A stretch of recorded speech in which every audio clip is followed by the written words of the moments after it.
Drew, I noticed something very exciting. Okay. Today, this is our 72nd episode. Oh. No, I probably should know that, but I did not. You know how I know that? How do you know it? I opened up the Notion database and counted how many episodes there were in it. Okay.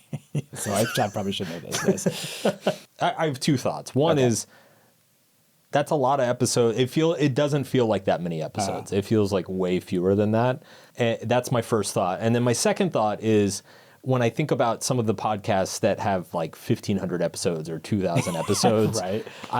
I'm like, what the fuck? Yeah. How do you guys do that? Yeah. That's a lot of work. It's a lot of talking. It's a lot of talking. It's a lot of work.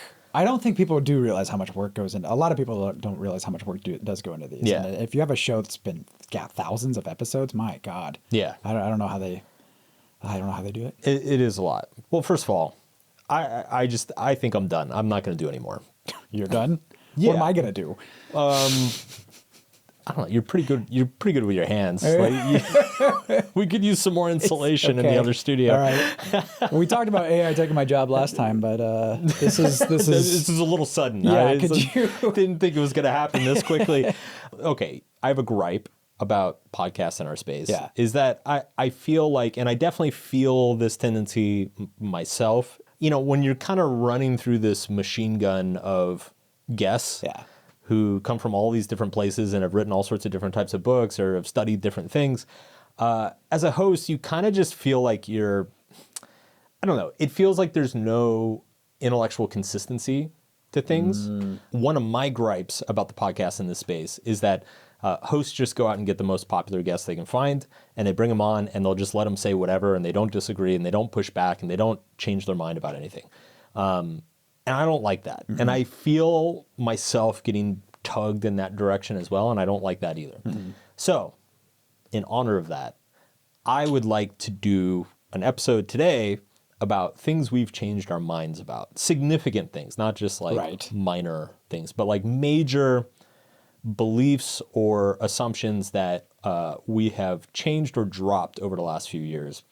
And the consequences of that, and also like what that looked like. Yeah, that process, yeah. Because I do think the ability to change your mind is super, super important. Underrated skill. And especially these days. Yes. And it should be lauded and encouraged rather than ridiculed. So all right. I figured maybe we could do our part.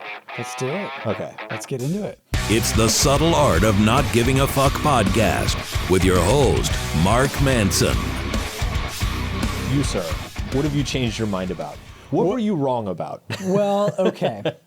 This is actually something, I don't know if I've changed my mind on it, but I think I see myself in a position to start changing my mind on it. So I thought that was kind of a cool one I could bring up here.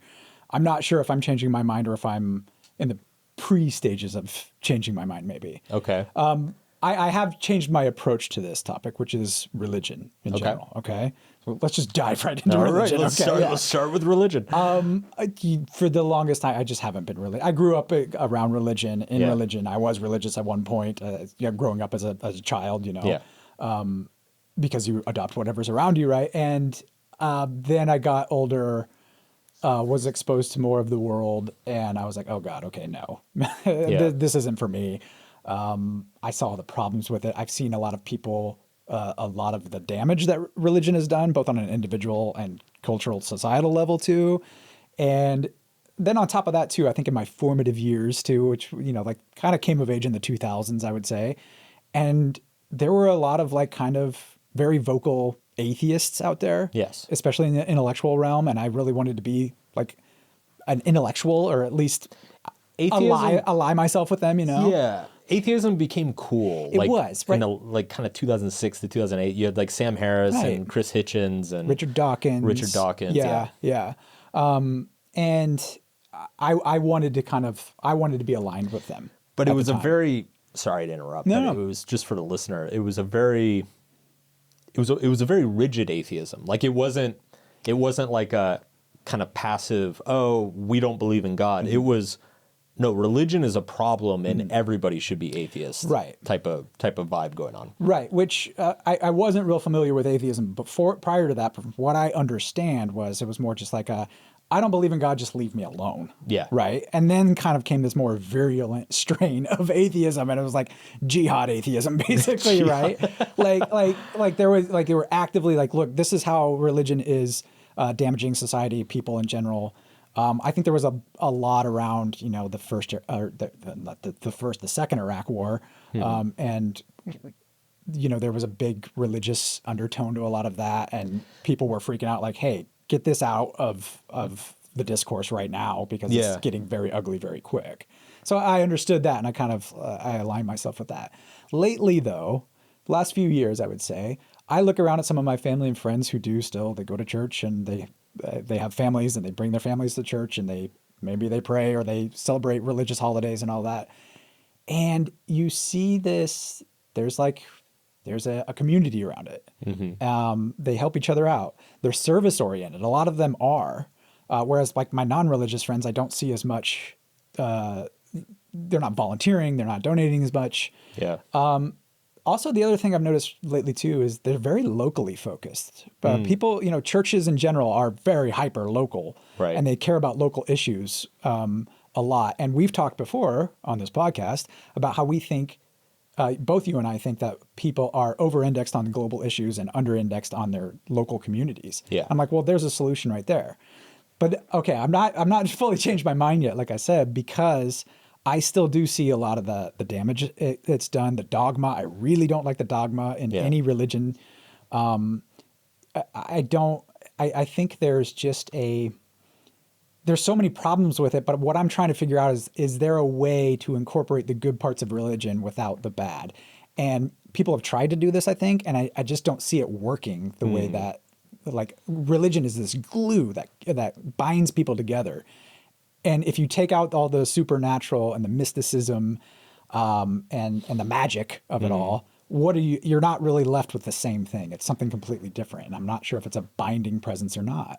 Well, and the kind of the tragedy of it too is that what you find is that the more dogmatic and judgmental the religious sect, the stronger that binding is. Yes, right. Which is scary to me. Yeah. Which is because and that's just human nature, right? It's like the higher the barrier to entry and the higher the barrier to exit. It's like the more you sacrifice you have to make to be in the group, the more you're going to care about the group and the more you're going to engage with the group. I'm curious, like, where this started. I find like belief change is so interesting to me because I think idealistically, I want to believe that it's an information thing. It's like, you come across a data point and you're like, oh, that I need to change my prior assumptions. But I also know that's usually not how it works. Right. So I'm curious, like, where do you think this started? Like, what was the crack in the surface? Well, like I said, just pointing to examples in my life where I've noticed it more. And the older I get, I think my values are changing a little bit too, where it's less about, I do want to find something that's bigger than myself. And, you get older and those kind of things, you start thinking about your role in society and the world and the legacy you leave behind. And so you start thinking about these bigger concepts. And I just can't help but notice that people who have been religious throughout their lives, in my life, kind of have that grounded sense of purpose and meaning around them. And so there's also too, what I've also seen is more in the kind of intellectual realm, the intelligista, if you will, especially in the United States, seems to be kind of having a little bit of a religious for sure resurgence right now. For sure. And so I'm kind of wondering if I'm just, I'm like, oh, the smart people are doing this. Maybe I should look into it too. Yeah. I don't know. Yeah. I don't know where I really stand on it, but I can feel, like I said, I can kind of feel myself shifting, at least opening my mind to like, okay, what's going on? Why is this resurgence happening? Is there something to it? Maybe those virulent atheists that I once kind of like looked to for a lot of, I guess, philosophy around life and everything like that, maybe they don't have it figured out. A lot of atheists are just miserable people too, I mean, there's a lot of just miserable people in general. I get that. But it's like it became kind of like you're angry and you're angry at the world, and kind of there's just like a little bit of a nihilism to it that I'm just like, that doesn't quite sit right with me.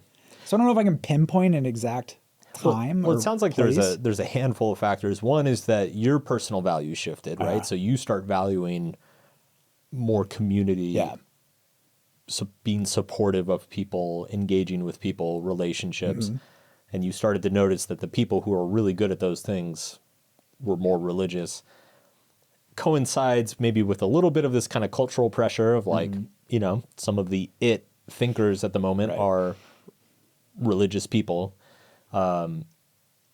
It is interesting too, you know, speaking of, I think Harris and Dawkins in particular, now that it's been 20 years, you know, one of the I used to be a huge Sam Harris fan, and I've met Sam a number of times, and he was super nice, and we had great conversations. The interesting thing about him, though, is that he is kind of infamous for not changing his views. Right, yeah. And it's actually ironic that he comes up in this episode about changing beliefs, because I think probably the most appropriate criticism of him is that he really doesn't update his views, and or doesn't seem to, at least as a public observer of him.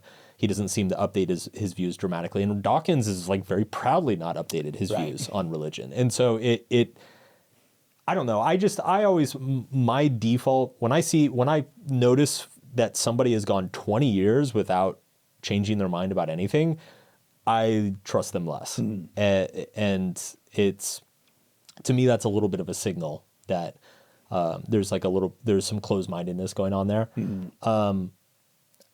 I'm interested if, you know, on this show, we've had a number of guests who have come on. I mean, you and I have talked quite a bit about like the loneliness epidemic and the loss of community. You know, David Brooks came on and we had a whole episode about the lack of community in American life. And he and I talked quite a bit about church and like the lack of religion. Arthur Brooks came on, talked about some similar stuff as well. I'm wondering how much, you know, the research that has gone into this show, seeing the data points around loneliness, fragmentation, isolation, lack of purpose and meaning, the mental health crisis, like how much do you think that has influenced you? Definitely, yeah. That was a point I wanted to bring up. I especially like the loneliness epidemic. And I'm like, well, people are looking for community. I'm like, well, why don't people have community? You look back, it's like, well, yeah, I mean, you had a built-in community when the church was more central to people's lives, or mosque or synagogue, whatever. And that absolutely influenced me. I'm like, okay, well, but the thing is I still keep going back to, can you build that community? Can you build that sense of community, that sense of belonging without all the downsides? You know, you talk a lot about like the best thing about a place is usually the worst thing about a place, whether it's a country or a city or whatever. The best thing about a person is usually also, that's a double-edged sword. It cuts both ways. Sure. Is that true of religion? I don't know. My gut says yes. Yeah. It's funny because my wife and I have had a number of conversations around this, because it's like we've had very honest conversations between ourselves that like kind of the one thing that we feel like we lack at the moment is community. Like everything else in our lives is going great, and we do have friends and we have people that we hang out with, but there's like that lack of communal solidarity in our lives at the moment. And we've tried all sorts of things. We've gone to like different clubs and activities. And my take on this is that it is exactly what you said. The bug is the feature, right? Like it is the fact that religion is bound to these supernatural, cosmic, existential beliefs. It's what causes the problem. It's like people are literally willing to die for that group or that community, which that causes many problems. But that's also the benefit. Because like, I don't care how cool your pickleball group is. Yeah, exactly. That's exactly where I go with it. Like, you're not going to die for them. You should try out these groups, or you should it doesn't work. Go volunteer for a local cause or something like that. And I'm like, yes, those things are important. I get that, and they help, but it's not the same. It's not the same. And so I don't know. I'm just really torn by all of that, because like it would be great if you could have all the benefit without the cost of it, but I'm just not sure if that's how that works. And, you know, Tim Urban came on too, and he said, you know, it looks like we're a religious species. Like you said, it's a feature, not a bug. Right. I think it was Pascal said there's a God-shaped hole in us. And if it's not filled with religion, it will get filled with something else. Right.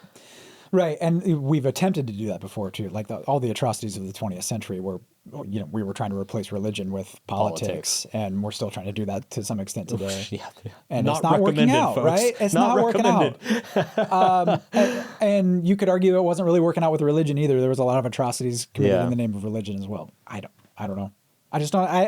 I'm in the process. Like I said, I'm in the process of just kind of wandering and figuring out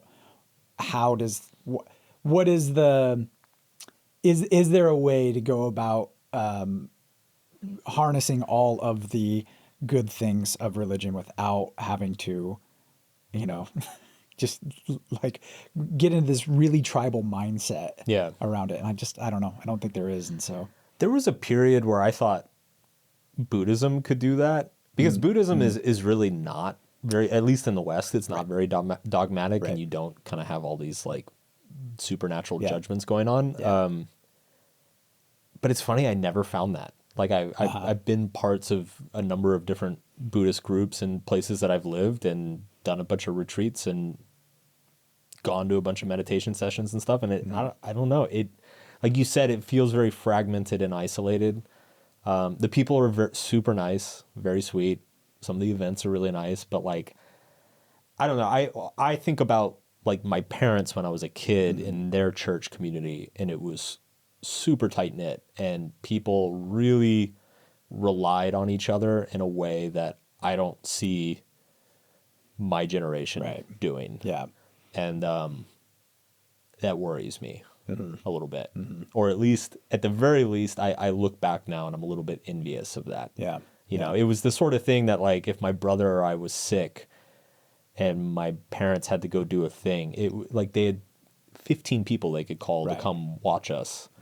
Like it wasn't even a question. Like it was just somebody's there, right? And and most people now would be hard pressed to find one or two. Right. Yeah. Yeah. Yeah. So I don't know. I don't know where I land on that. I feel my mind changing around that, and the process of it has been interesting. Yeah. I'd say that. Cool. Very cool. What about you, Mark? What have you changed your mind? You get this question quite a bit. Like, do you stand by your books? Do you stand by statements you made? Yeah. I mean, the quick and dirty answer to that for listeners who care. I do stand by the books. Generally speaking, I stand by almost everything I've written in my books. What I would quibble with is specific instances of language. You know, some things I think are overstated, some things I think are understated, some examples I think don't hold up super well. Okay. So it's like when I go back and look at subtle art now, I'm not thinking like, oh my God, I got chapter 4 so wrong. I think the principles in chapter 4 or chapter 3 or whatever are correct. It's just now I look back and I'm like, I would do that sentence differently, or like, there's a little bit of nuance that should have gone here. Okay. So the big thing for me is I have come to the conclusion that people are much less malleable than I used to think, and I think most people think. Like I think most of who we are is pretty much determined by some combination of genetics and in the cultural environment we grew up in. And that is something, it's funny. So where my mind has changed on this, I think it has much more to do with time and personal experience, because the research around this has been around for a long time. And I remember the first time I was exposed to the research around this was I did a bunch of reading around twin studies in like 2013 or something. And I was like, wow, that's really fascinating. Basically, twin studies is what they did is they found identical twins who were separated at birth. There was a researcher in Minnesota who just like dedicated his entire life to finding these twins that were separated at birth. And then he would go find them, and then he would run all these tests and studies on them to figure out essentially how much of us is nature and how much is nurture. So how much is like baked in at the beginning and how much is affected by parenting and upbringing and all this stuff. And one of the spicier discoveries of this body of research is that parenting styles doesn't really matter a whole lot. And even things like, school system or type of education, like a lot of the stuff that most parents especially, but older people spend their time worrying about, like, you know, am I raising my kid correctly? Are they doing their homework? Are they going to the right school? Like, all this stuff is actually pretty marginal, and the most fundamental things is really just A, genetics, and then B, peer group and cultural environment. Right. And so I was exposed to this a long time ago, and I was like, oh, that's interesting. But, you know, obviously there's still a huge component of ourselves that is malleable, that can be changed and improved and developed and is alterable, I guess. And so I just stayed focused on that. And I guess really what happened is, as my career went on and I had more and more exposure to, I guess, the same people over a long period of time. You know, being in this industry, I've now met a lot of people who have, I mean, there are people that I coached 10 or 12 years ago that like industry people coached 10 years ago, readers and fans that I've kept in touch with for over 10 years, people in my life that I've helped in the past that I've kept in touch with for 10, 12 years. You just start seeing those data points and you start realizing, you're like, yeah, people don't really change a whole lot. Like it's, and I feel like that is an extremely contrarian take in this industry. Especially, yeah. Yeah. Like that's not a very like, that's not something I'd put on a billboard or my Instagram account, but like for the most part, I don't think people change a whole lot. I think really, like, generally speaking, if you're a highly anxious person when you're 20, you're probably going to be a highly anxious person when you're 40.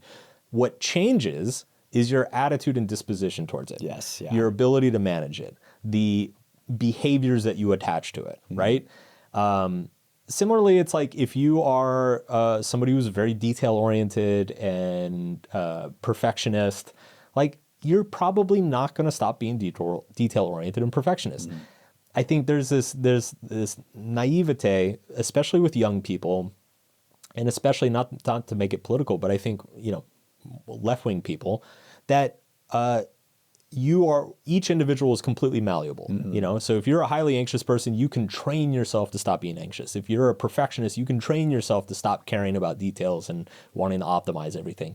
And it's like, most of this stuff is just baked in, and that's not a death knell. Like, that's actually bringing it back. Like, the worst thing about somebody is also usually the best thing about something. Like, perfectionists, they drive themselves crazy, but they also tend to be very, very high performers.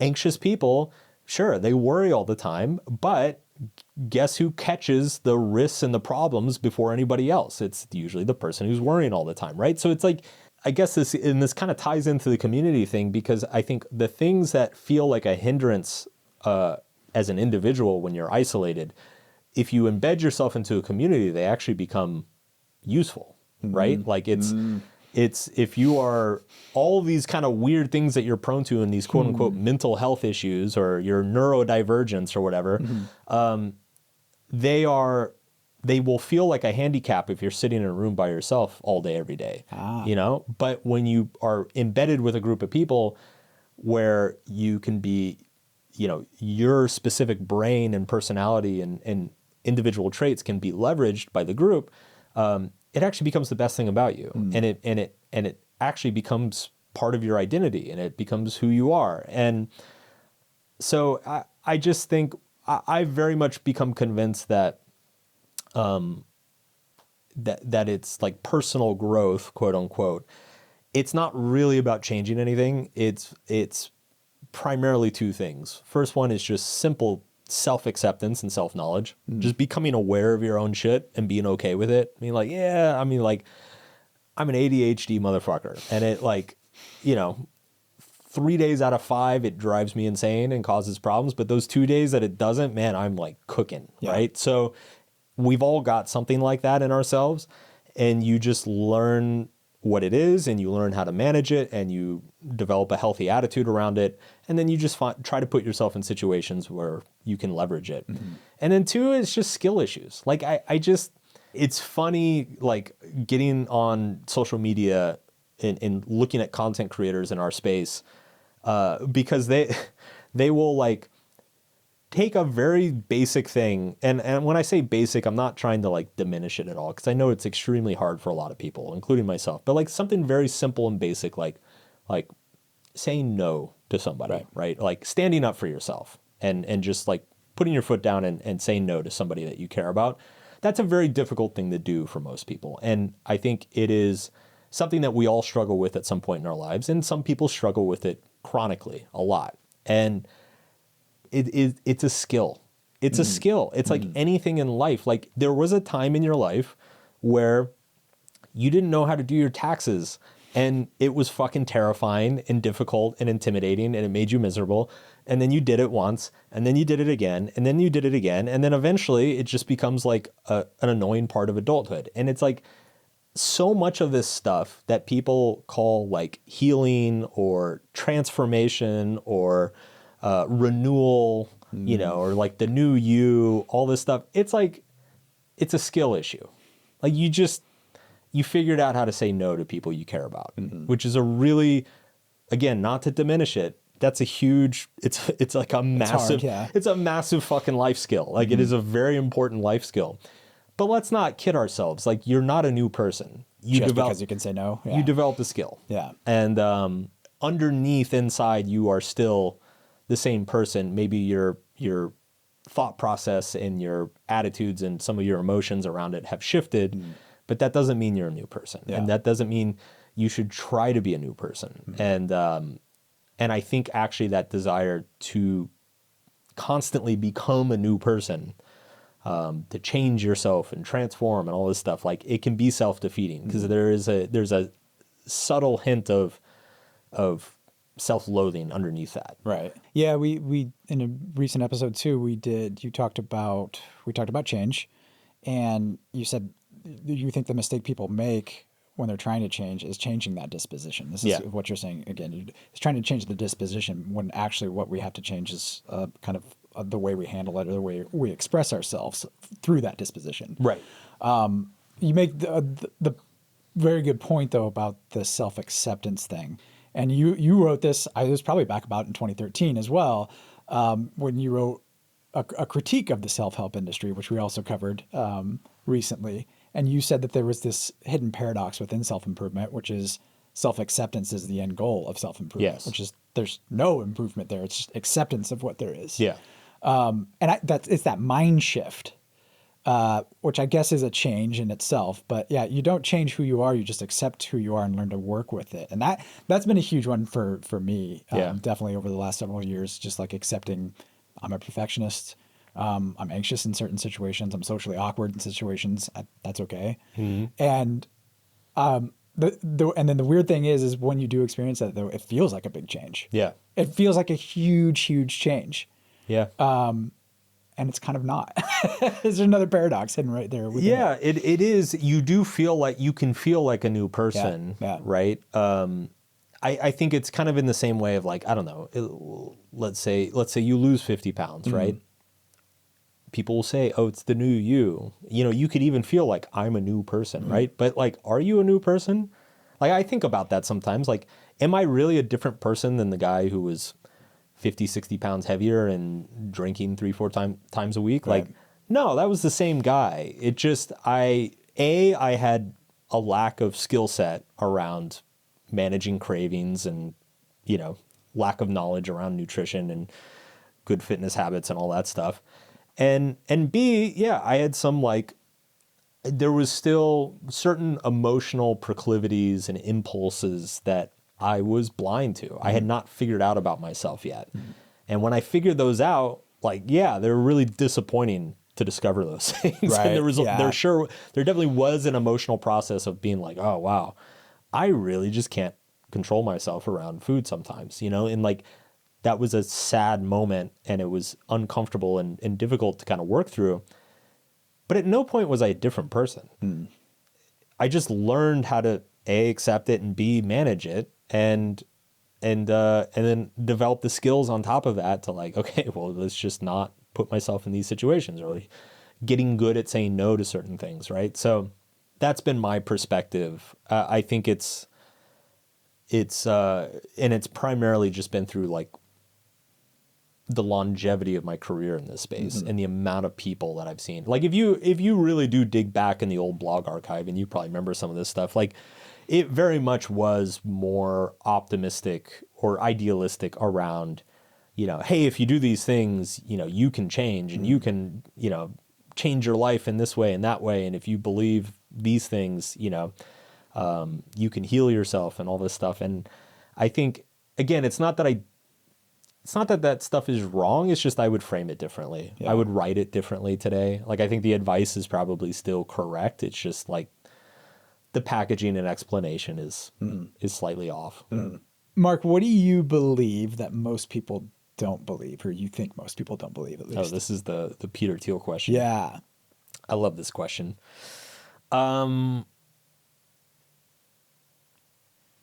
the tricky thing about this question is that it's always so relative.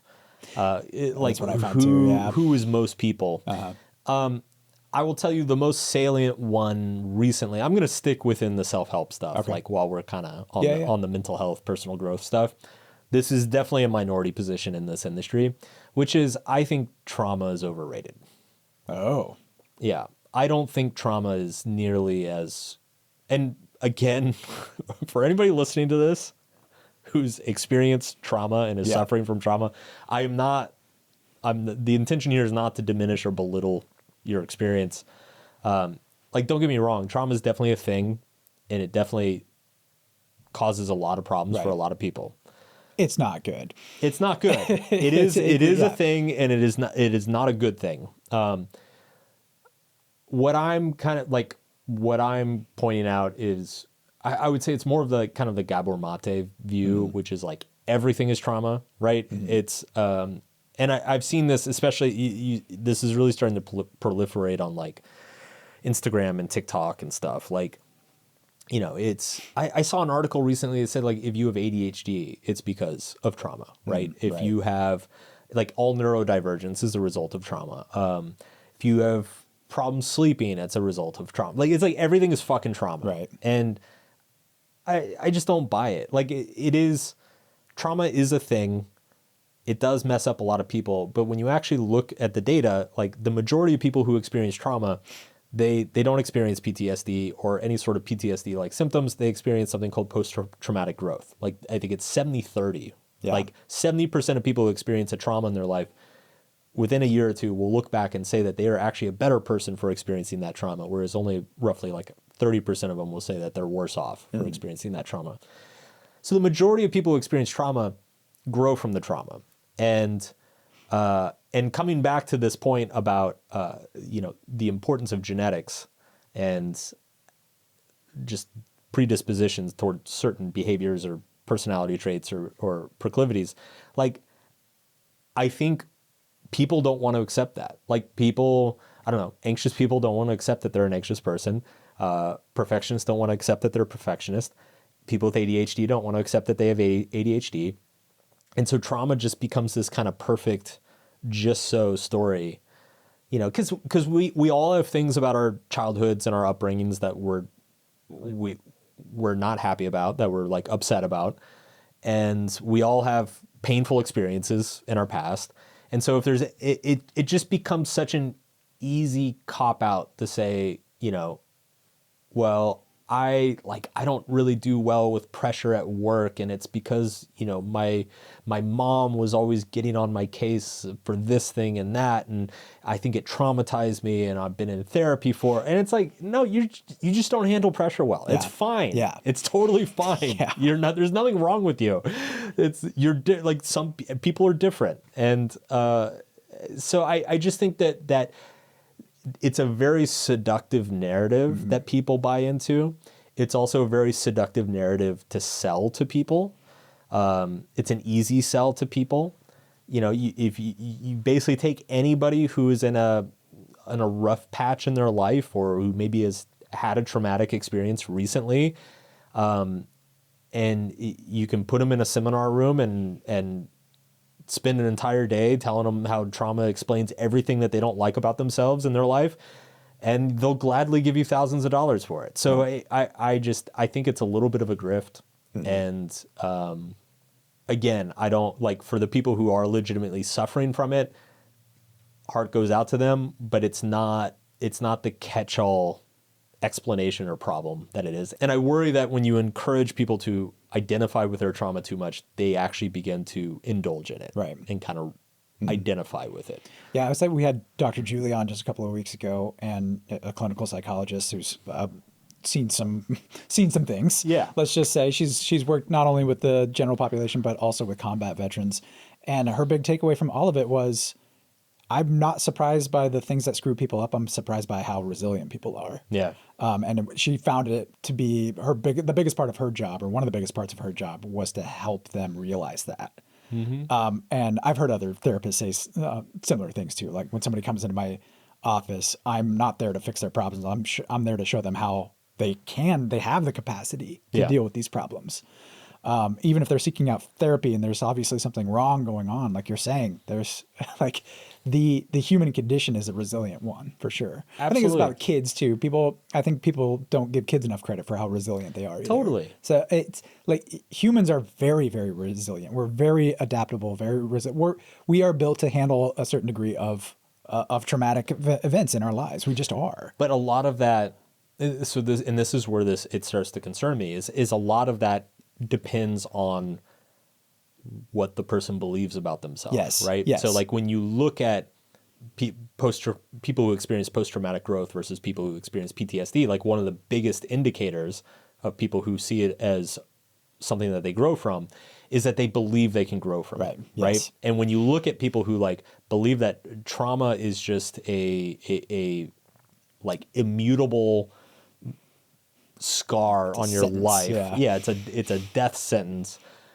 If you believe it's something you can never get over, then you're never going to get over it. And also on the flip side of that, you can take non-traumatic events, non-traumatic life experiences, and if you tell people that it's traumatic, they will start experiencing it as traumatic, right? So, and that's where you get stuff like it's like a college kid has to listen to a lecture they don't like, and they say it's traumatic, and it's like, but then they actually start exhibiting the symptoms and effects of PTSD. And it's like, well, yeah, because you can, like the brain is an expectation machine. And so if you like program enough expectation for a result to happen into it, it'll start happening. Right. Yeah. We talked in the resilience episode we did recently too. We talked about that second arrow, right? Yes. And that's where that all comes in. You're taking the first arrow is the real pain. The second arrow is you're spinning up this narrative around the pain. Yeah. And especially in a social media soaked world where you're getting kind of like a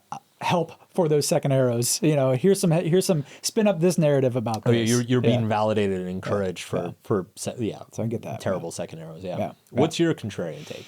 What are you going to get canceled for? Yeah. Okay. We've already canceled me. So what are you getting canceled for? So this goes back to the relative thing too. It depends on who you're comparing your contrarian take to. Mine is, though, I'm generally optimistic about the future. Okay. Not just my future. I mean, I'm just saying in general, like for society, for humanity. Yeah. I'm generally optimistic, and it's not a political thing. I thought this before the elections. I have for years, where there's kind of this doom and gloom nihilism going around, especially if you read too much news. Yeah. I am generally an optimist.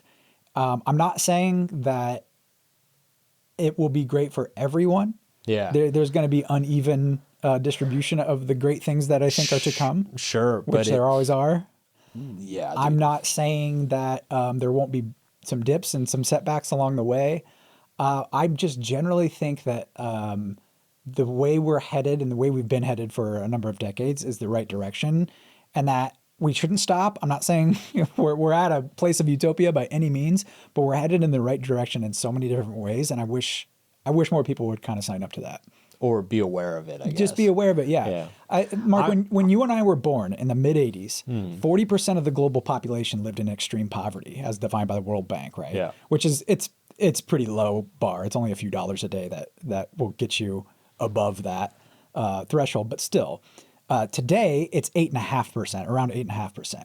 In just 40 years, that happened. And that's 2 billion people or something like that. 1.5 billion people. That's another point I wanted to make. When you and I were born, there were about 4.7, 4.8 billion people. There's over 8 billion people now. Yeah. And we've reduced the poverty rate. Yeah. While the population has grown by like 70% in that same time period. So it's insane.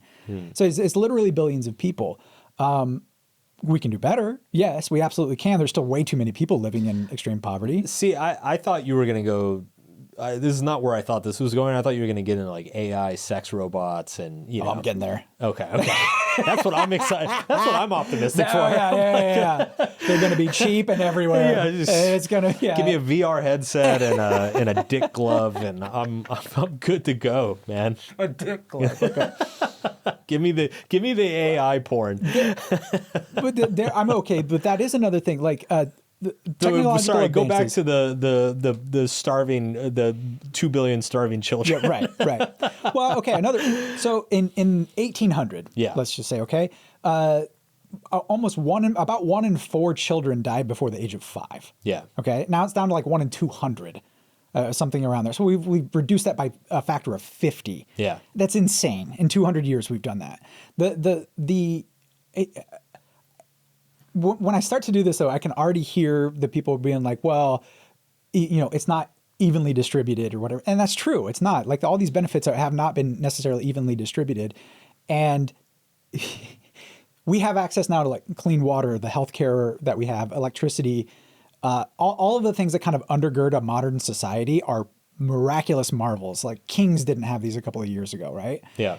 That argument always seems to fall short with a certain group of people, though, who say, well, it's still whatever it is, somebody has more than you still, so it still doesn't count or something. I don't know what that, I don't quite get that. Yeah.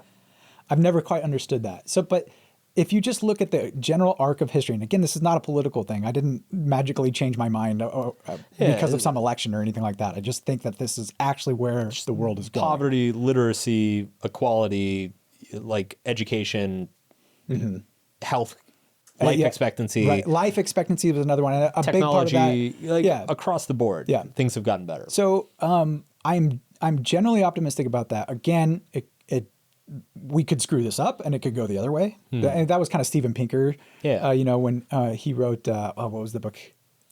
Better Angels of Our Nature. Better Angels of Our Nature, that one, yeah. He has it's a laundry list of this is how things have gotten better. Death rates have gone down, murder. Even in the 20th century with all the atrocities, the murder rates were still lower than they were, even a few hundred years ago. And I think there's other people who are I think they're more politically motivated. They're like, yeah, it's going to be great because my guy's in office now and look, we've turned around. Then as soon as they get voted out, oh, everything's terrible. I haven't thought that. I think just generally speaking, this is way bigger than any political movement. It's more, we should continue doing these things and figure out better ways to continue doing these things as well. It's like a market, right? It's like generally up and to the right, but it's like recessions. It's jagged all the way up, and we're so present bias, recency biased that like all we notice is like the short-term oscillations. We don't notice the general up and to the right movement. I've had this discussion with people before. I mean, I'm generally on the same page. The thing that people always throw at me is climate change, and I'm curious, where's your optimism with that? So the solutions of today create the problems of tomorrow. I think that's like a Kevin Kelly thing or something like that. He talks a lot about that. But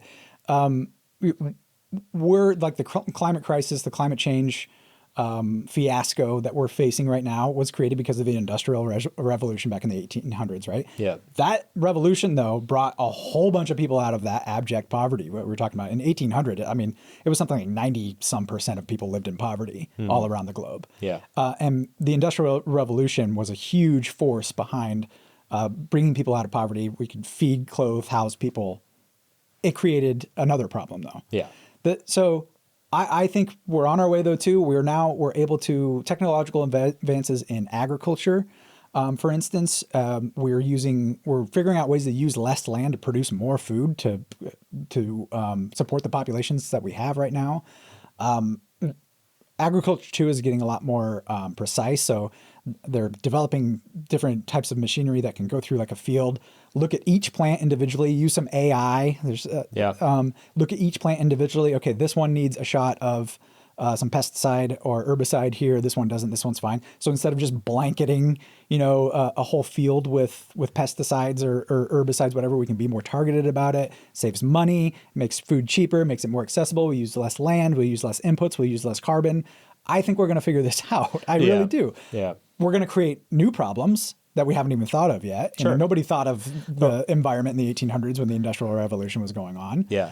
But I think we figure things out. Again, we're resilient. People are resilient. Yeah. We'll figure this out. It's one thing that I heard about this is that actually if you just kind of isolate the Western countries, like the North American and Western European countries, our net emissions have actually been declining for like 20 years. And actually a lot of Western countries are actually net positive carbon in terms of carbon emissions. Net negative. Or sorry, net negative in terms of carbon emissions. And actually if you look at like who's emitting the vast majority of the carbon, it's China. Yeah. And they have been, I believe they're currently building like 50 to 100 nuclear power plants. Right. They've just built the biggest dam in the world. Like they're going all in on clean energy. Yeah. But it just takes 10, 20 years to like ramp it up. Yep. So same thing, like fusion technology, like we're like tantalizingly close. Like we might be to a super, super clean and safe energy source. God, like now we're turning into a tech podcast, Drew. What are we doing? I know. I'm sorry. What are we doing? I'm sorry. That's our rant I just had. So what's the wisdom of the week? Oh, I didn't come. You didn't come up with, don't we get like a Willie Nelson blowjob joke? No. I'm sorry. I wish I had a dirty joke. I should have prepared something. Maybe that should be our sign off from now on. Is this the dirty joke? Just the dirty joke corner. Yeah. Oh, I don't know. Maybe that's just what people will start listening to us for. Yeah. Here's the wisdom of the week. Keep an open mind. But not so open your brain falls out. That's right. That was Carl Sagan, by the way. That's who it was. That's right. Okay. Yeah. Great quote. All right, guys.